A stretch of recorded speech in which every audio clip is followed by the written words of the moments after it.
You are listening to the global network of podcasters dedicated to the pharmacy profession. Welcome to the Pharmacy Podcast Network.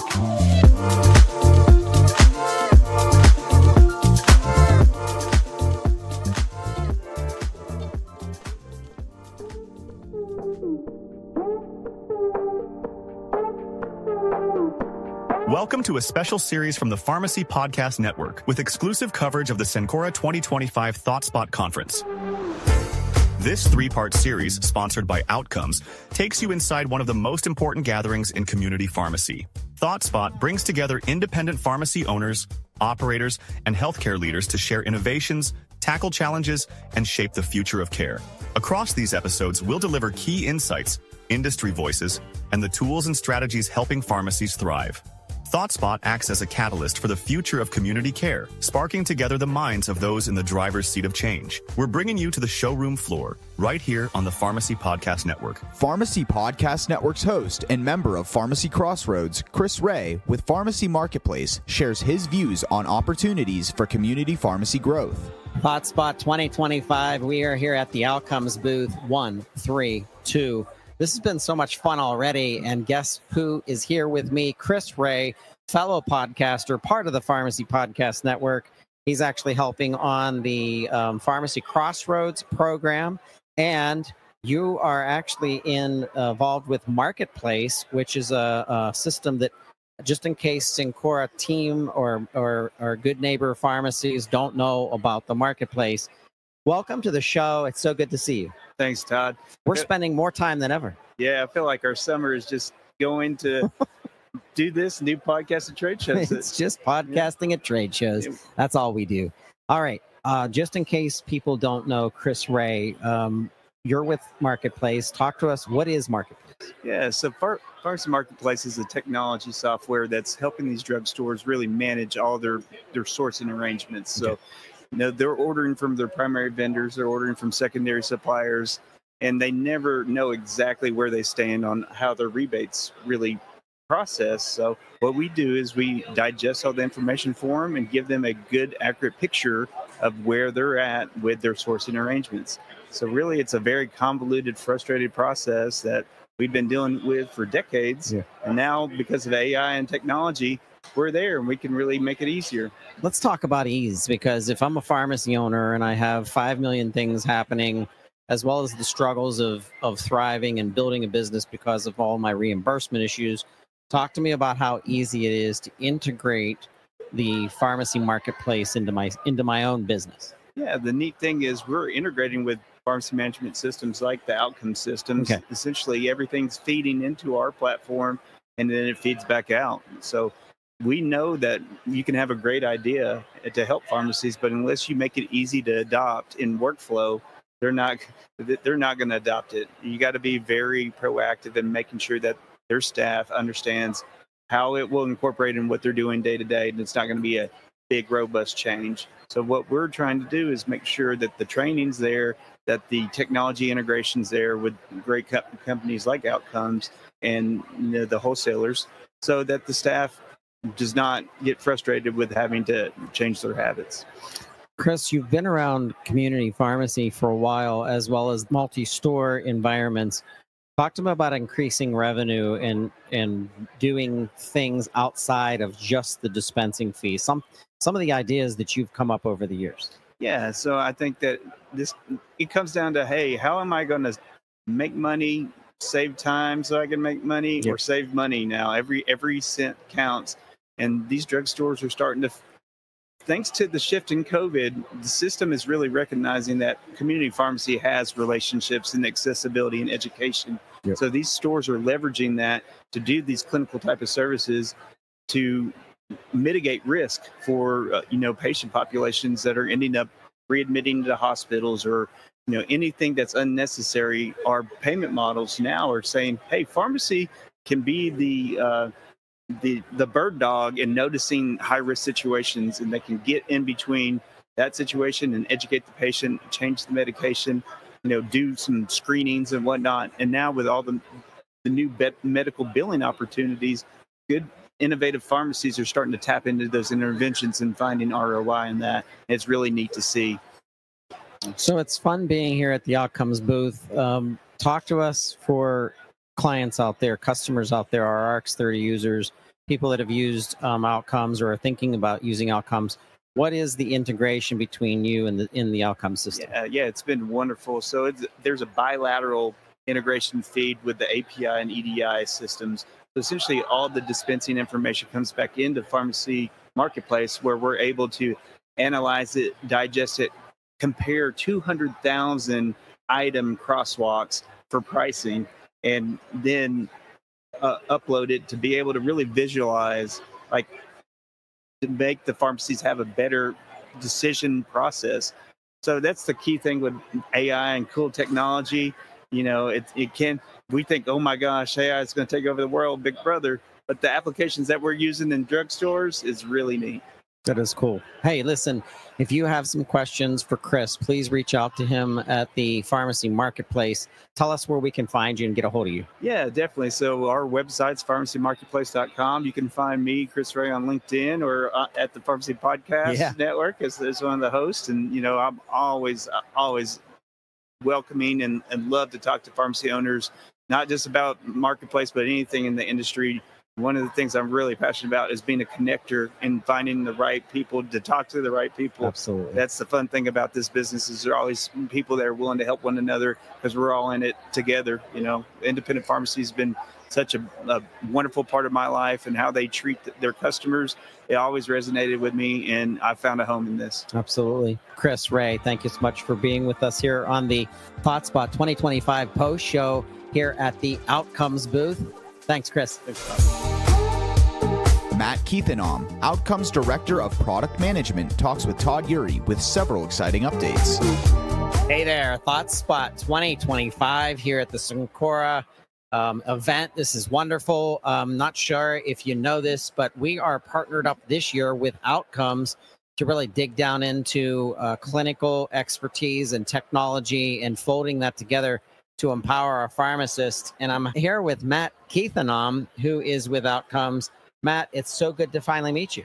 Cool. Yeah. Happy to be here. And excited. First time doing a pharmacy podcast. So we'll do it together. We'll stumble through. This is the place to do it if you're going to do it. So I really want to kind of talk about, you know, clinical services and the expansion of clinical services, and but documentation that is associated with clinical services. And what changes you expect to see, and is there any early indicators of like success on what changes are happening? You know, what's interesting is, like, in the pharmacy space, as we all know, we're trying to find more reimbursable revenue opportunities. And I think now, post-dispensing, there's a lot of things happening in pharmacy where we're performing services, whether it's a point-of-care test or an evaluation and management conversation, medication administration. And so what you're finding is that we're trying to get that now billed through a medical benefit, right? Okay. Where that's maybe not always been done in traditional pharmacy. And with that comes some documentation requirements. You know, there's two sides of it. There is the clinical documentation to make sure you have a sound, comprehensive care for your patient, make sure if you're ever audited that you have a record of that. Yep. And then there is what needs to go on the actual medical billing file to get paid. Yeah. And so what Outcomes has been looking towards is making sure we can satisfy both of those needs. Can we get the answers and the questions there in front of the patient and the pharmacist to make sure that protocols are met for great clinical care? And at the same time, can we translate that and get the information needed to translate into a medical bill, into an 837, which even I don't know how to do, but I do know that there's a lot of requirements to get that out and paid. So is this CPT codes or is it ICD-10 codes? I mean, what's the data that's actually being gathered from the NCPDP script to making it make sense so that we can get paid for it? Yeah, you hit the two most important. Like, if we're speaking about what's important on the medical billing claim, ICD-10 really important, right? Because certain medical conditions are going to qualify patients to get paid for certain services. I think the payers are really strict about that, and you have to be in the codified language of ICD-10. And then there is CPT. CPT, maybe you've seen this in medical offices already, and we're trying to get into that, like time spent. Is this a new patient? Is this an established patient? Was it 15 minutes? Was it 30 minutes? Yeah. All that translates into CPT. Again, we don't really, I think, in the world of pharmacy, we don't want to expect everyone to know the CPT and even ICD-10 like library and database. I think that's what technology is for. I think technology is for helping users find the selection that makes sense. Like, can I find that someone has a certain condition and I spent this much time, and then let the technology handle that actually translates to 38100-27290, right? Yeah. And so that's where I think technology can help. But I do think we need to transition this way because, I think the medical benefit dollars are there, but we do need the systems and tools and codified language to be able to take advantage of that. Are there flags in a system like Outcomes, for example, that if you pull up an NDC code, the system knows, hey, this is associated with this treatment, and therefore this treatment is candidate for this treatment plan that now Outcomes could command? Is there something there that could give me as a pharmacist a flag to say, are you missing out on a treatment opportunity? That's a really good concept. And I would say not yet, but this is where we're trying to go, right? Because we can't just have the technology there to let you document an encounter, and there's no one there that's going to pay for it, right? So we need to bring both together. I think Outcomes has played so well already in the MTM space, and now we're trying to leverage what else can we do to bring those targeted opportunities that we know are going to get paid. Very recently, we're piloting something with a certain payer in the state of Pennsylvania for asthma patients that are identified. And now we do want to flag that in platform and tell you can have this conversation with patient and document and get paid on the medical benefit side of things. So I do think both Outcomes and even pharmacies, really progressive pharmacies, are doing great work in getting into some of these medical billing contracts. And then, based on the targeting requirements, that can populate as a flagged opportunity. Yep. Right? Some aren't. So some of the folks that are using our modules today are doing like point of care, test and treat. You can't really target it. Like, someone needs to walk in with the symptoms of I have a cold, I have a fever, and now you can administer that service. But again, something else like an asthma program is there. And I think we are striving to bring more of those types of opportunities so that you don't have to go searching for that and finding those patients. Let us find them for you and give you the technology and the capability to build towards that. Again, we're not all there yet, but that is like where we are thinking and where we want to head. I think getting to those places in leveraging of technology isn't just the platform pushing the agenda or pushing that ability, even though you guys are the designers of the tech. I think the client out there, the pharmacy out there is part of that. So a shout out to our pharmacists, a shout out to our pharmacy owners out there. If you have conditions, if you have hypertension or some kind of cardio disease, or someone's coming off of a specific treatment or operation that gives you an opportunity to dial into the specifications, reach out to the Outcomes team and say, hey, is this patient in this situation candidate for more services, so that it's not just about dispensing fee, it's also about the treatment that I'm providing? Yeah, I mean, I think we want to get paid not just for the dispense, but that time spent, that consultative nature of that conversation is also something that's reimbursable, and we have to get there. I've been speaking to a lot of people today at the show about exactly that. I want those pharmacies that are being progressive and able to identify some contracts that they may be in or even thinking about. We want to help get that there too. I think we do need to work together, right? For those progressive pharmacies that want to work with Outcomes, let's find ways to then bring those opportunities, get them reimbursed on that medical benefit side. Because you're right, the technology itself is not going to do it. There is a contractual side to this as well. If there's a chronic patient, let's say they're always on a medication month after month after month, is there a magic number of medications on the patient's profile that would then tell me, hey, we should be running an MTM on a specific cycle for this specific patient? I don't know. I don't have the magic number equation figured out. And I do think it matters by condition that we're targeting. And sometimes it's, 7 or more maintenance meds, but maybe it's just 3, right? And you can see certain payer programs are looking at, maybe it's not just one of those ICD-10 codes. Usually it's like they must be on 3 or more chronic conditions. And it's trying to find the happy balance of maybe who are the most expensive patients to those plans. To make sure that, let's have those interventions and to prevent all that other spend that's happening. That on top of it, so if we take a condition that also gives us in our stores an opportunity to suggest supplements that complement that disease state, another opportunity to make money is around medication therapy management, kicking out other opportunities for the patient. Yeah, that's a really good point. And I really like that idea of the supplemental kind of recommendations, if you will, and some of those things that can just be over the counter, right? Exactly. That more revenue opportunity for that. I think it's another way just to grow business in a creative way. Absolutely, Matt. This has been special to be able to interview you here at booth 132 for Outcomes here at ThoughtSpot 2025. I hope to have you back on the show. Okay, yeah, thanks. Thank you. Heidi Polek, Vice President of Product Management at Outcomes, talks with strategic alliance partner in logistics and delivery, Kunal Vyas, CEO of RxMile. Hey, we are here, and it has been an amazing event to be with the Outcomes team here at ThoughtSpot 25. I have two guests in the booth, and a trifecta interview with Heidi Polek is here. And Heidi, introduce our special guest today, because he's a friend of mine as well, but I'm going to let you introduce him. Absolutely. This is my friend Kunal Vyas from RxMile.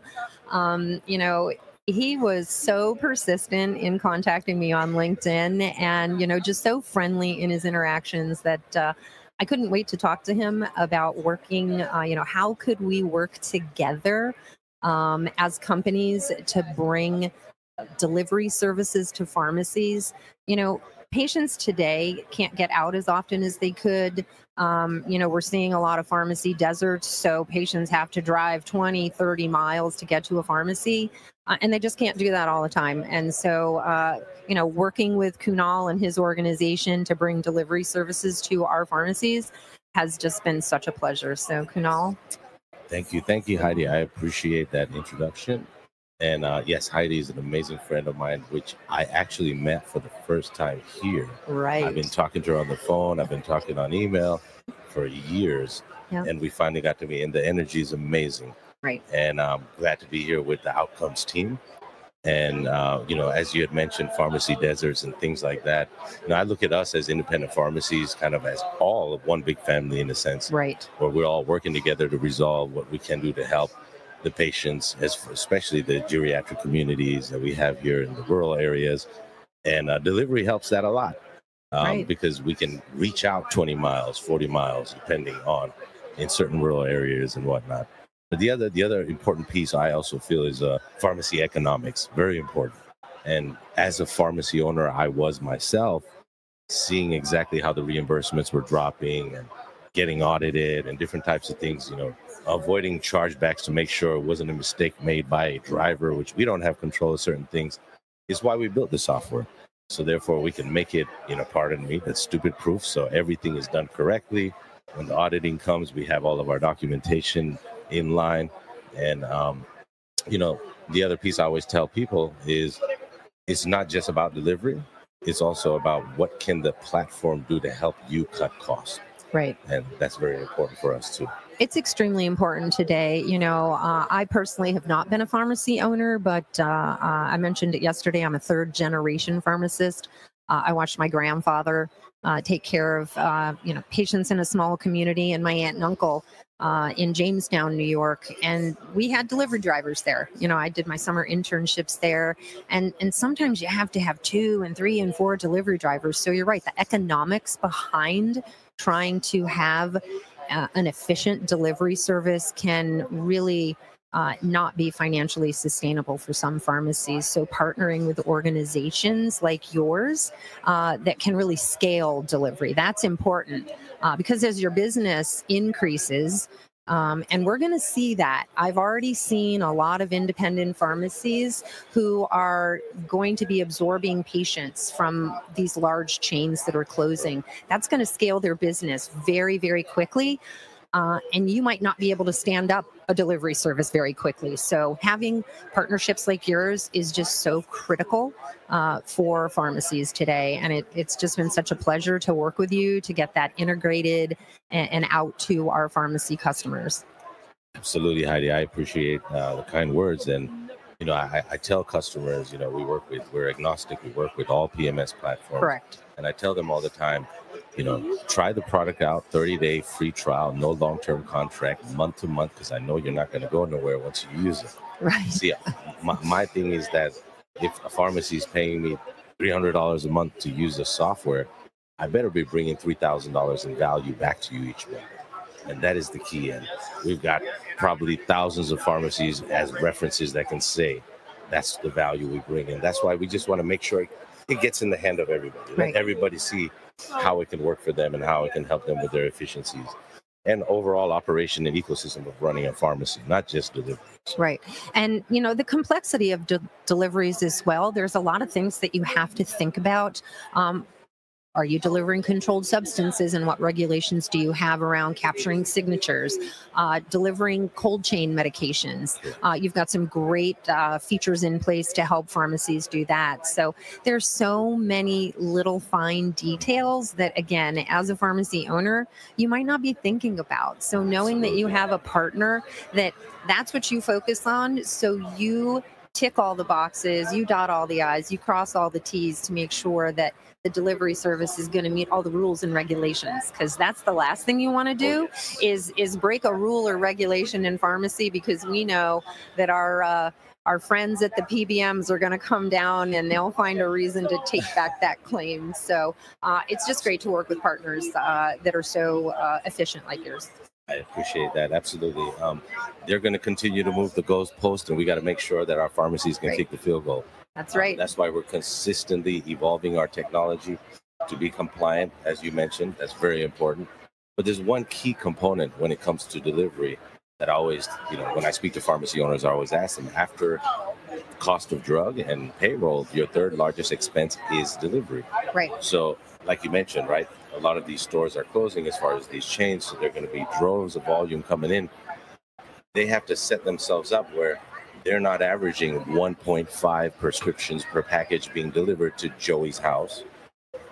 We need to bring that up to 2.5, especially if you're dealing with the geriatric community. That changes your economic dynamics of saving tens of thousands of dollars a month. And I've seen it with our clients with the reports we have in our system. So, yeah, it's a big picture of everything when you're doing it. And delivery is kind of the glue, because it's kind of the new Netflix. Everybody wants delivery. Nobody's really trying to wait in lines. And one thing that really drew me to your organization was what you mentioned earlier. You were, or still are, a pharmacy owner. You get it. You get us. That's what I try to bring every day to my work. Is I put myself back in the shoes that I used to wear early in my career. Because if you don't get it from your client's perspective, you're probably not going to get it right. And so it's really great to know that we have pharmacy owners that have gone outside of, again, that traditional comfort zone they were in, and creating something new and amazing for 100%. Independent pharmacies. Built out a necessity for me to service my customers. Right. It's great. Love it. And you built it and then you passed it on. Right. And for me, it's going to work. That's been your whole attitude, Kunal, for as long as I've known you. It's about taking something that you learned, putting more tech into it, refining it, and then passing it on to another owner who doesn't have the resources that you've developed, because now you're a tech geek and you like that. You nerd out on this stuff. So it's good to share that. But it's been fun to watch RxMile grow. Yeah. And it's also been rewarding to watch you build these partnerships with organizations like Outcomes. And that's so important, because we're meeting our pharmacy where they are and what they've already invested in, and they have to bolt something in that's going to work, that's going to be seamless, and they don't want to put up with all of the nuances of something not being proven, and you've proven it. You should be very proud of what you built. Thank you. I appreciate it. We're just getting started with Outcomes. Yeah. We want to create the sticky factors. Everything works together, and these pharmacies are happy. That's the key, right? They got to worry about the patient, not worry about the logistics. We want to make sure that we have the systems in place for them to not have to think about certain things, and point things out to them that they might not be thinking about, to cut costs and bring better ROI to their bottom line. Kunal, Vyas, Heidi, Polek, thank you so much for being part of this segment of our Outcomes podcast series here at ThoughtSpot 2025. I hope to have you both back on Twerks someday. Yes. All right. Talk to you soon. Thank you. Up next, Dr. Mark Amoo on the opportunities in treatment management through the Outcomes platform. Hey, we are here with Dr. Mark Amoo, PharmD with Outcomes, and you and I just met yesterday. I love pharmacists. They're my favorite provider, and now you're part of the Outcomes clinical team. Talk to us about a little bit about your background and how a PharmD becomes part of a technology company. Yeah, absolutely. So I started out my career at Bartell Drugs, which is a regional chain pharmacy based in the Northwest. I see them at NACDS all the time. I made it to Bartell Drugs through a community pharmacy residency, did that for a year, Went and staffed for them directly after that. And then was brought back to the corporate office to manage their adherence programs, involved with some of the clinical services and medical billing opportunities that we had. So had a ton of fun there, great time. And then about 5 years into that, I transitioned over to Cencora. And I worked for Cencora for about 5 years as a business coach. So doing a lot of the same things that I did at Bartell's, but just from the perspective now with independent pharmacies directly. So helping them manage their financials, their employee development, clinical services. As you know, independent owners, they wear all the hats of a business. And so I was just there to kind of be their second set of eyes and ears and help support them. So if I'm a pharmacy owner, if I'm a pharmacist and I get a business coach that has a PharmD too, that can make contextual comparisons to what I'm going through and running my operations, that's special, because you could have a business coach that doesn't have that tie-in to what you went through for pharmacy school, understanding the pharmacology of different disease states and how that applies to workflow. So talk to us a little bit about leveraging your PharmD and marrying that with a tech platform like Outcomes. Oh, no, absolutely. That's what I enjoy about the role the most, is that I get to speak from that perspective. And you know, it just helps to build instant rapport with my peers, with the other owners. But then I also get to give them my opinion on the platform, on the services. From, hey, I used to do a ton of CMRs and tips, and this is how I utilize the platform. This is where I see the company going now, and this is how I think it's gonna benefit you. So it's a lot of fun to still have the same conversations, but just from a different angle, if you will.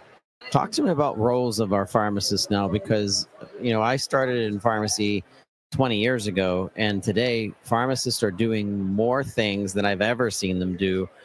You're now in a part of a tech platform, and when you graduated pharmacy school, imagine like your dad or your godfather or mom or something saying, "Hey, are you going to go into technology now?" And you've been like, "What?" So talk to me about like the evolution of the PharmD. Yeah, definitely. I think when you look at the pharmacy space right now, when you talk about clinical services, immunizations are probably the first thing that come to mind as the number one clinical service that's being provided in the pharmacies. And when we look at that now throughout the country, we have so many states where techs are doing the majority of immunizations, right? Whereas 30 years ago, we weren't even doing immunizations in the pharmacy. Right. So to see that progression to where now we have our technicians taking on more and more, that just excites me, because I know that that's going to provide the pharmacist with the opportunity to take on new and evolved clinical services within the space. And so I know clinical services is nothing new. It's something that everyone has at the top of their mind as an opportunity to diversify the revenue stream within the pharmacy. And I just like to get folks excited for that and show them how, with the use of technology platforms like we have at Outcomes, we can support them in that journey. I love it. So if I'm a busy pharmacy owner, I'm listening to this program, first thing that comes to mind is, when am I going to have time to do this deep dive clinical service data collection? Talk to us a little bit about the workflow. Absolutely. So when it comes to the Outcomes platform, the value add that I see in it, what is so great for the pharmacies, is that we create the workflows for you, the work streams for you. And so you just need to provide that clinical services and document it appropriately. Okay. You're not having to worry about memorizing ICD-10 codes, CPT codes. We have that built out in all of our workflows so that you can focus and concentrate on the patient, what matters most. Documenting that service and getting paid for it. I love it. What's it like being here in Vegas at the ThoughtSpot this year? Yeah, it's great. Like I said, I previously worked for Cencora, so I've been it's like coming home. It's like coming home. Yeah. So it's great to connect with old colleagues, with old former customers, and continue to have those same conversations that I had with them, but just with a different tool belt, if you will. Shout out to Mark Nelson, who was on the show, and he told me that he went after you and kind of like brought you in, and now you guys are like the power team, kind of like a superhero team and stuff. Yeah, Mark is a great guy. I've known him for over a decade. He when at his previous employer, we engaged quite a bit while I was at Bartell. So when I saw that he was hiring for a position, it was like, oh, this is a no-brainer. I already know Mark is a great guy. So he told me, he said he saw your name and he's like, hire. And I'm like that. He's like, I had to put him through a process, but I knew. Yeah. And you know what? That comes with passion. See, I don't want to work with people. I'm looking at Brady. He's across over there doing all the, the busy work. If he's not passionate about what he wants to do, like, I don't like being around people that are just like clock punchers. And you guys, your whole team, Heidi and you and Mark, like, you guys are all on fire. So like, that's fun to be around. Like I've had such a good time here at the booth with you, with your team, and a shout out to Nick Bard putting us all together, and a shout out to Big Rick out, the commander in chief of the marketing team. But it's exciting to see what's happening here, because you have people that are passionate about the future of pharmacy. Talk to me about why you're so passionate about it. Yeah, that's a great question. For me, so my dad is a pharmacist as well, and so kind of came up in the pharmacy world as a youth. And my sister's a pharmacist, my wife is a pharmacist. So Holy cow! Yeah, so have always been around pharmacy, and I live in Seattle now, but originally from Alabama, and so was always very close to independent pharmacy. And I originally wanted to open up a store myself until I kind of came to Seattle and was exposed to more opportunities. But just, I think throughout school and my career, just seeing that there's so much that pharmacists can do for our patients, and wanting to advocate for that, and wanting to help our profession and our peers provide those services to our patients. I think that's what really drives and motivates me. That's awesome. Well, Dr. Mark Amoo, it's been great to interview here at the Outcomes booth at ThoughtSpot 2025. Promise me you'll come back on a show sometime. Absolutely. Right. It's been a pleasure. Thank you. Todd Uri talks with Bonnie Bond with Sykes & Company Accounting, services for independent pharmacy owners about startups and expansion. The aspect of accounting is probably the bane of my existence. And I just before I started recording with Bonnie, I said, my accountant must hate me. And my accountant is actually Sykes & Company. So I'm excited to have Bonnie here. Introduce yourself to our listeners and talk to us a little bit about. Yes, I am Bonnie Bond. I work for Sykes & Company. I'm a CPA shareholder, MBA. Been working there for about 21 years, which is a long time to be with the Sykes crew. Right. Alan Sykes and Scotty. 21 years. But yeah, I work with pharmacies all over the country. I love it. It's my favorite thing to do. To build relationships with pharmacists all over the place. And we have employees all over the country, but we offer accounting, CFO services for independent pharmacies, again, all over the country. So we can handle your entire back office, consult with you, tax planning, tax prep, of course. And we also do consulting with transitions, whether it be startups and then those purchasing stores and selling transactions as well. So, Bonnie, I'm glad you brought up startups, because I get excited with the whole thought of startups, because today's startup is going to be so different than what the startup was 10 years ago. Yep. Because they're going to be positioned and understanding that there's ways to make money as a startup from just a dispensing fee, but now it's going to be tied to services. By the way, we're in Outcomes booth. That's part of it, meaning the treatment plans that you have are going to make you money. The CPT codes and the ICD-9 codes mean that there's billable services. So let's talk about startups. So there's a pharmacy owner, there's a pharmacist out there that's working for a chain. There's a pharmacist out there who's working for an independent. Maybe they're doing a partnership, but regardless, they want to start their own pharmacy. Right. So let's talk about how Sykes supports that process. Yes. So I just want to say, we just came off of one of the NCPA ownership workshops, which we speak at every trimester. They do 3 a year. And it's full of people that want to jump into ownership for independent pharmacies, whether it be a startup or purchasing a store. And I'm always blown away by the amount of people in those sessions that still, even in today's environment, because people feel very nervous in the independent pharmacy industry sometimes, that still want to do startups.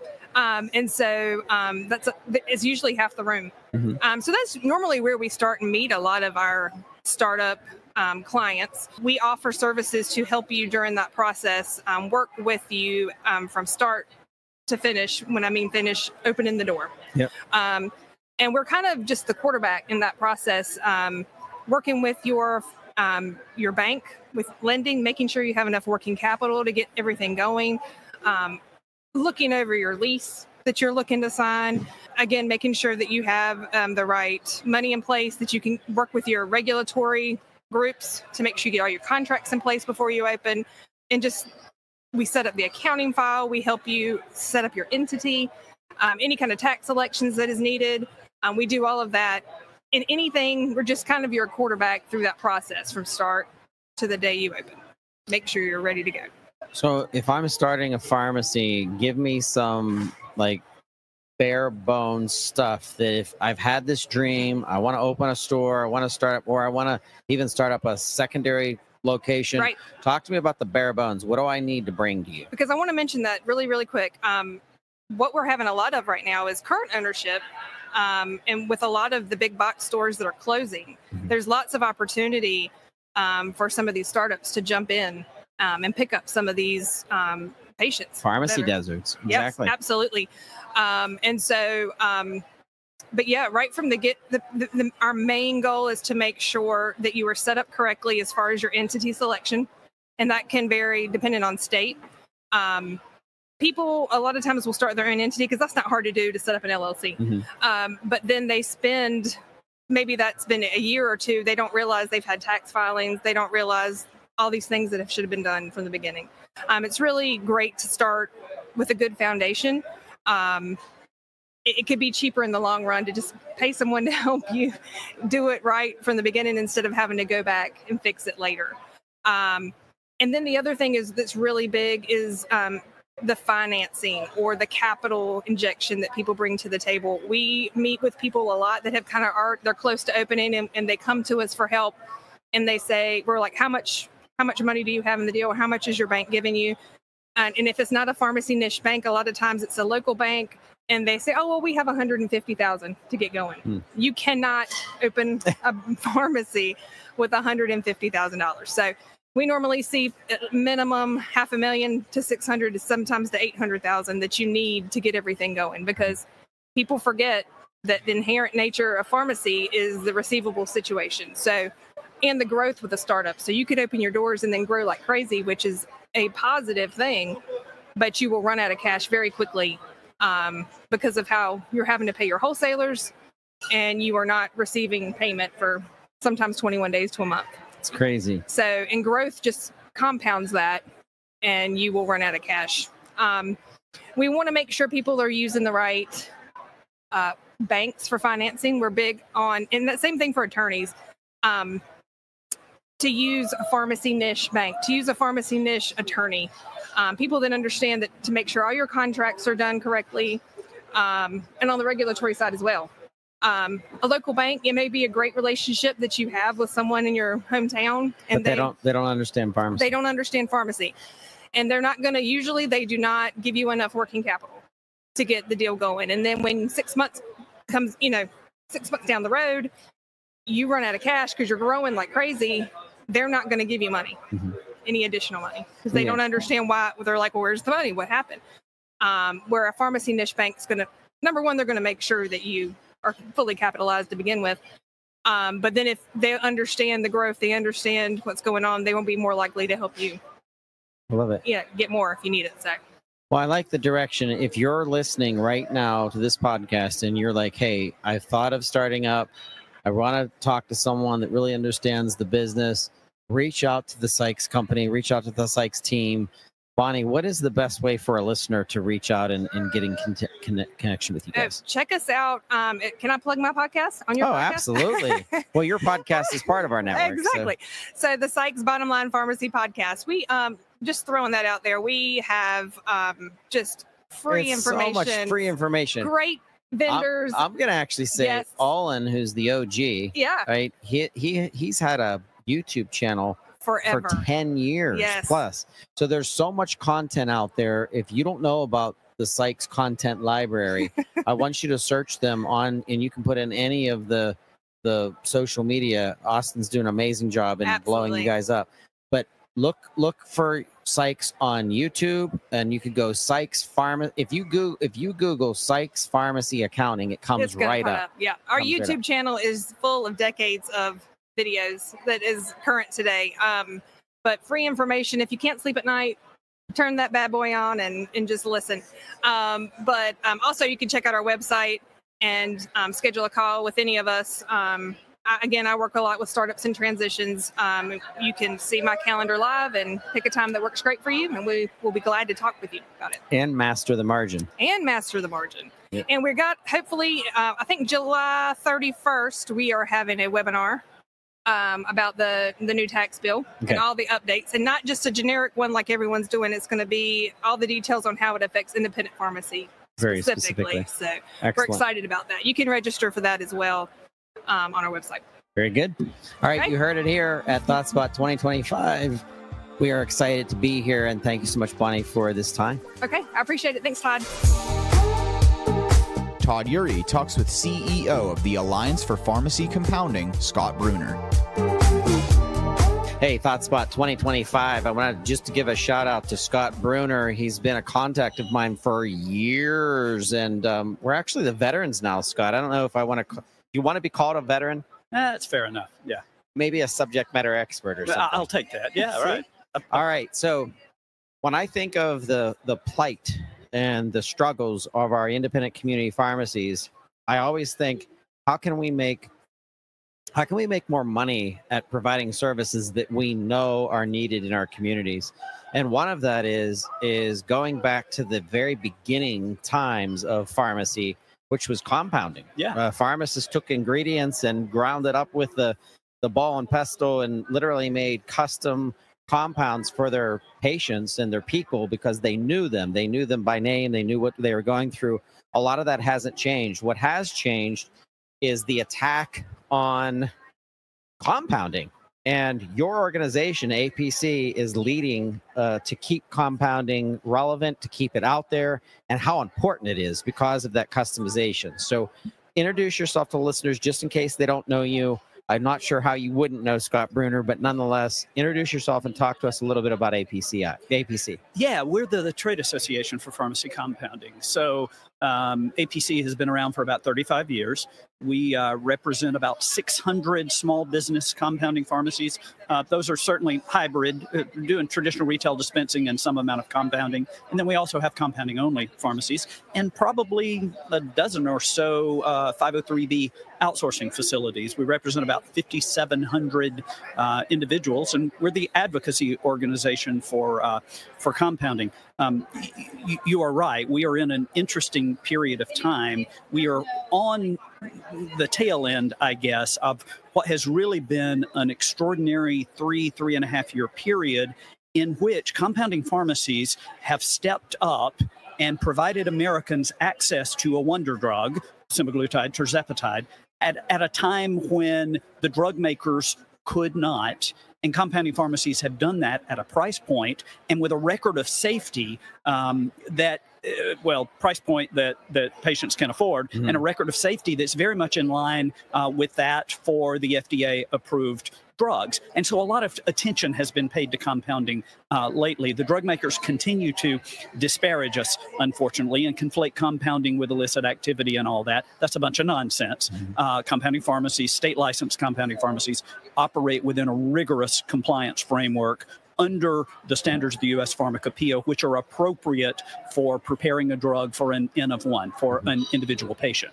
The interesting thing we're seeing is that more pharmacies are beginning to look to compounding. They've been doing traditional retail dispensing. They're at war with the PBMs. Their reimbursements are upside down. Well, compounding is generally a cash-only business. So we have members, I was speaking with one a couple of months ago, who basically said compounding is subsidizing his ability to do traditional retail dispensing because he's so upside down on the traditional dispensing side, but compounding provides cash flow that can support that other part of his business. Yep. So talk to us about being here at ThoughtSpot 2025. I do see other organizations that are focused on compounding, which has made me excited, but it really was awesome when I ran into you guys and saw that you guys are here too. Yeah, this is a first for us. We attended one of the big wholesaler shows last year, and then we're fortunate to be invited to all three. We see this as a recruiting opportunity. As I say, we already represent somewhere north of 600 pharmacies. There are more compounding pharmacies out there, and I would make the argument that being a member of our organization and having employees who are members of our organization mean you are going to have a much better informed team, and a better informed team is going to be able to comply with not only state law, but the standards of FDA and the U.S. Pharmacopeia. So that's our value proposition, and we're here thanks to Cencora, but we want to recruit. We want members who are compounding compliantly and with high ethics. That's awesome. Scott, please give us a place that we can all go to learn more about the Alliance for Pharmacy Compounding. Yeah, our website, first of all, compounding.com. That's really more a consumer-facing site, a patient-facing site, but you'll find plenty there, compounding.com. The APC website is A4, the number 4, A4PC.org.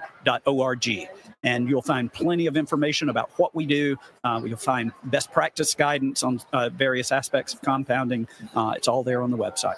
And am I allowed to say that we are having a podcast that's going to be coming? Yeah, we're excited. We're about to launch a compounding podcast and working with you guys, and it'll be monthly, and we'll cover a range of policy issues related to compounding. Again, all aimed at keeping compounders compliant. I love it. Scott, let us know if we can ever do anything for you. Shout out to Scott Brunner and the Alliance for Pharmacy Compounding team. It's good to see you here in Vegas. We're glad to be here, and thank you for this opportunity.